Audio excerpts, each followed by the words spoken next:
All right, everybody, we're gonna be jumping into the hot air balloon. It's a lot like the kidney, but we're actually going back on ourselves instead of going to the next set of cones. This is a slow speed and a preparation style exercise. You need to prep yourself. So if you screw up the first few times, that's perfectly fine. Figure out what that strategy is, okay? This is gonna help you out when it comes to having to turn a lot, okay? So we're gonna go wide here, and I'm gonna look.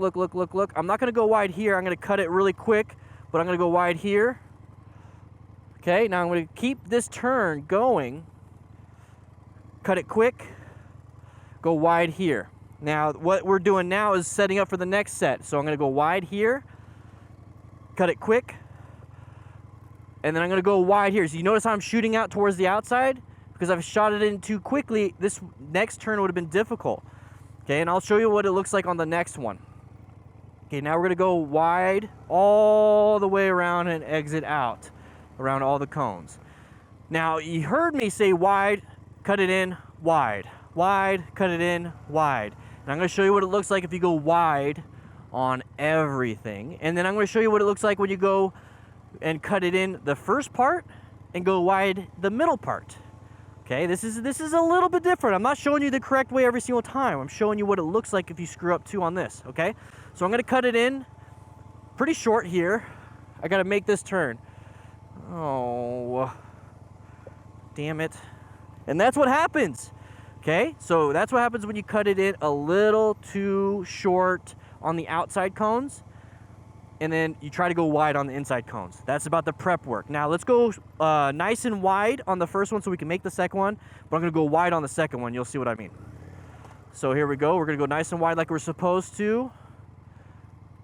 Okay, now I'm gonna go nice and wide right here. Oh man, and you miss it. And that's the problem. You have to find a strategy for it. Now tell me in the comments how it helps you to do what you do. Now, some people like to just go super wide on all of them. Some people can, you know, they got a little grom, but some of us with bigger bikes like a 1200 or a cruiser might have that issue. So now what I'm gonna do is do it right, correctly, and go wide, short, wide. But I want you to notice how I do the wide. I shoot for the outside and then come back in, okay? You don't have to be close. The goal is not getting as close to the cones as possible. The goal is actually completing it without screwing up. So now I'm gonna cut it in. Now look, I'm shooting towards the outside, and then I'm gonna make this a nice wide turn. I got a lot of gravel here, so I'm gonna straighten it up just like I would on the road. Okay, now I can go back into it. Short, now wide. Now watch, look at, I'm going wide, so I'm aiming towards the outside, and I'm gonna come back in. Boom, come back in. Short, look where I'm aiming now. Look. Wide, turn. I'm gonna cut it in. And I could use now a shorter but a little bit wider thing here because this is towards the end. Towards the end. Nice and wide. Same thing with the brakes. Apply the brakes. Now the whole point of these exercises is to increase your skill gradually to the point where you just are, you bonded with the bike. You're in love with the bike. You're a dance partner. You're the perfect dance partner. Instead of that bike leading you, you're leading the bike. Okay?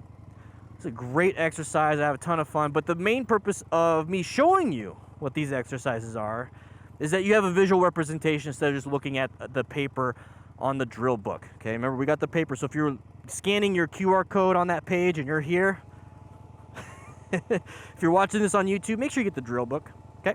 Next we have the loop de loop. Let's go ahead and jump into that one.